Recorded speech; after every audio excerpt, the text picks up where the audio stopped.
গাইবান্ধা জেলার রূপার বাজার ঘাগুয়া ইউনিয়নে মাদকমুক্ত সমাজ গঠনের লক্ষ্যে গত 11 জুন এক মাদক বিরোধী আন্দোলনের সূচনা করা হয়েছে।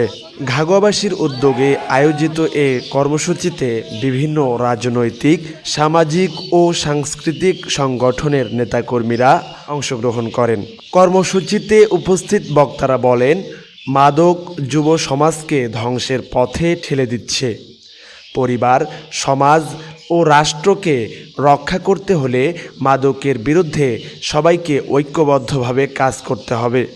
তারা মাদক ব্যবসায়ী ও মাদক সেবনের বিরুদ্ধে সামাজিক প্রতিরোধ গড়ে তোলার আহ্বান জানান।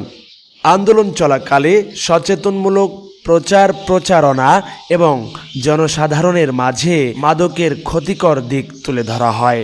এ সময় স্থানীয় গণ্যমান্য ব্যক্তিবর্গ, সর্বদলীয় নেতাকর্মী, তরুণ সমাজ এবং সাধারণ জনগণ উপস্থিত ছিলেন। বক্তারা আরও বলেন, মাদকমুক্ত রূপার বাজার গড়ে তুলতে এ আন্দোলন ধারাবাহিকভাবে পরিচালিত হবে এবং সকল শ্রেণী পেশার মানুষকে এতে সম্পৃক্ত করা হবে। সরাসরি অ্যাকশনে যাব।